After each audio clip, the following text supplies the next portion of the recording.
Some events leave a deep mark on history, but none on the land. This is the site of the Battle of Hastings. After almost 1,000 years, no traces of the bloody conflict can be seen. But here, the fate of England turned. It's where a king was killed, and his victor claimed the throne.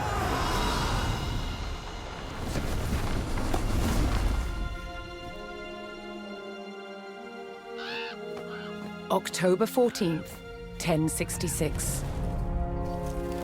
We know what happened here on this day, thanks to this. The Bayeux Tapestry. A carefully preserved, illustrated record of events. It shows the main players. Harold, the newly crowned Anglo-Saxon King of England, and his challenger, William, Duke of Normandy.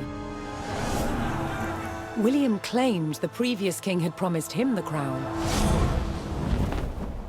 So, he assembled an army and prepared to sail to England to fight King Harold for the throne. But a storm thwarted his plans. Meanwhile, Harold discovered that a Viking invasion had landed in the north. Another threat to his crown. So he raced to fight them. In France, William waited for the right conditions to sail across the Channel to England.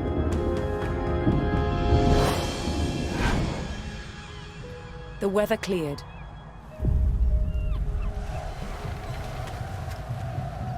He seized his chance.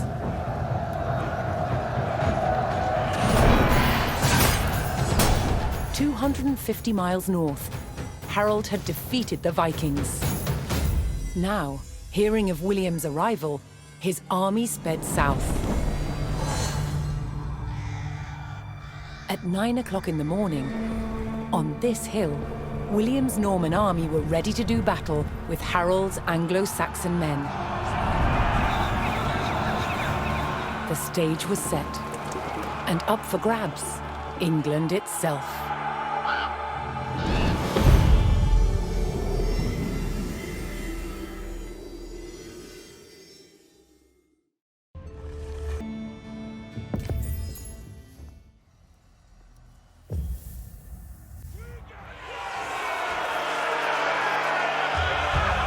On October 14th, 1066, William of Normandy stood ready for battle at the base of a hill. The high ground belonged to King Harold of England and his Anglo-Saxon army. Here, on this hilltop, the fate of England would be decided.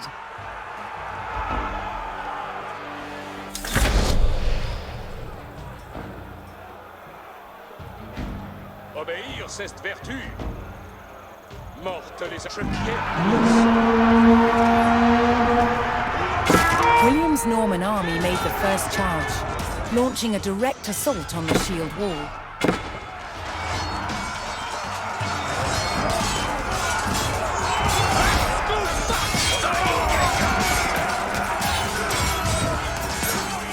Though William's army fought fiercely against the shield wall, it would not yield. As one man fell, another took his place. Overlapping shields in tight formation made for a near impenetrable barrier. Realizing his army could not break the shield wall, William called for a retreat.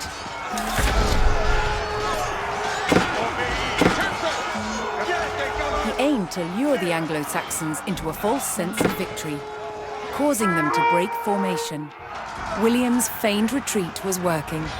The Anglo-Saxon army broke their shield wall formation, leaving gaps for William to make a move.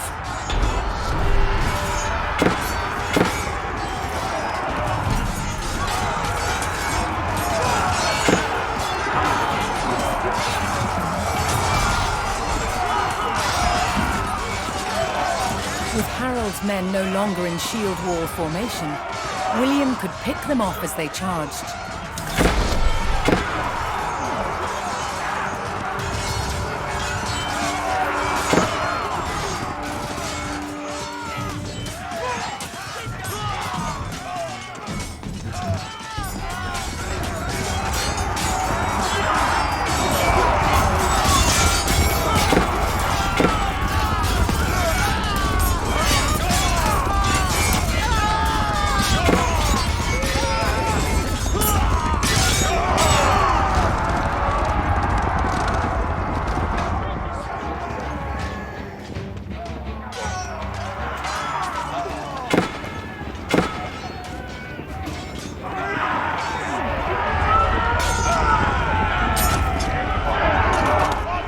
More Norman men-at-arms reinforced William's army.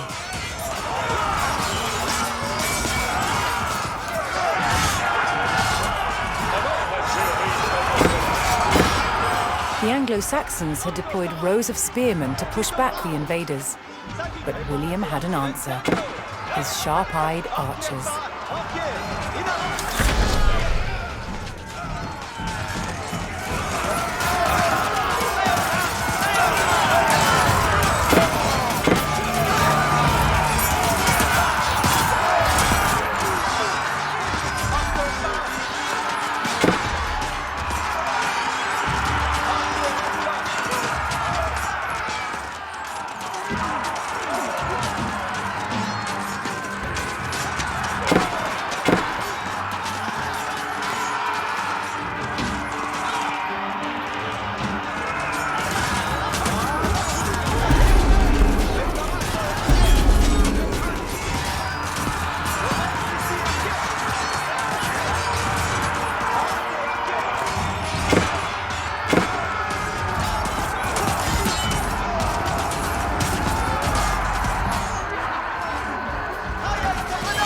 Additional Norman archers joined the battle.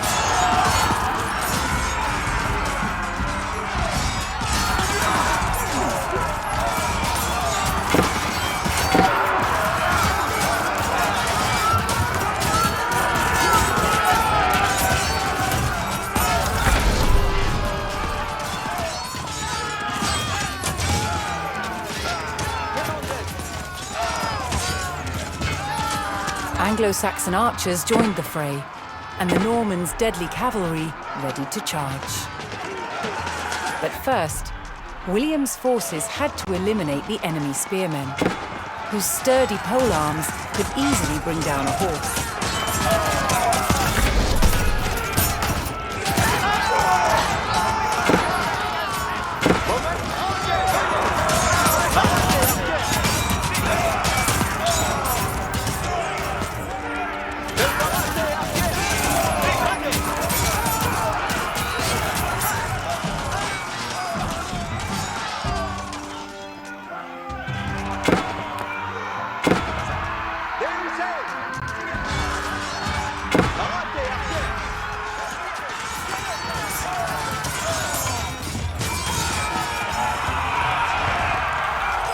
With the threat of spearmen cleared from the field, William's cavalry was free to charge at the Anglo-Saxon archers.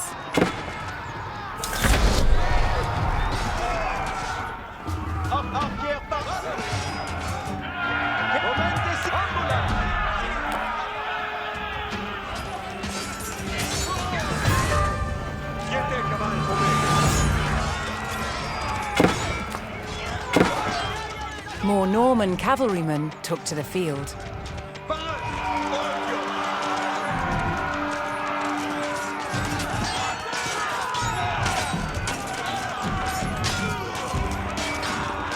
The Anglo-Saxon army was in disarray. Their shield wall had been neutralized, and their numbers were dwindling. Now the only thing standing between William and victory was King Harold himself.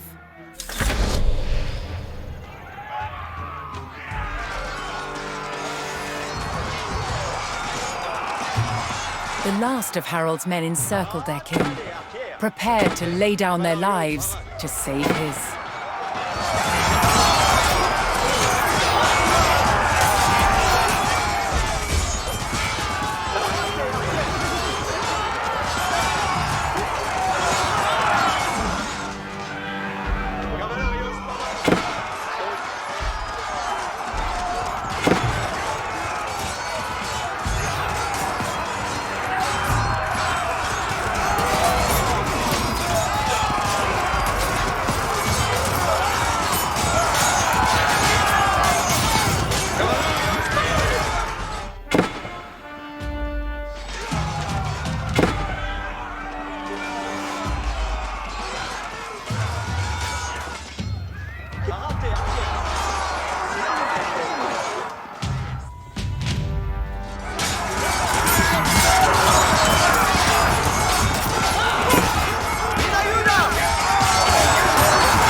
Anglo-Saxon King Harold had fallen.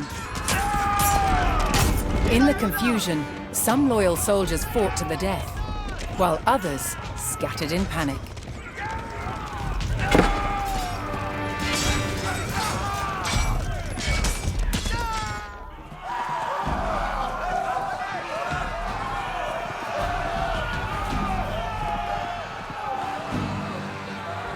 Leaderless and defeated, the last of the Anglo-Saxon army fled for their lives. The Normans celebrated victory over the English king, but William's quest to rule England was just beginning.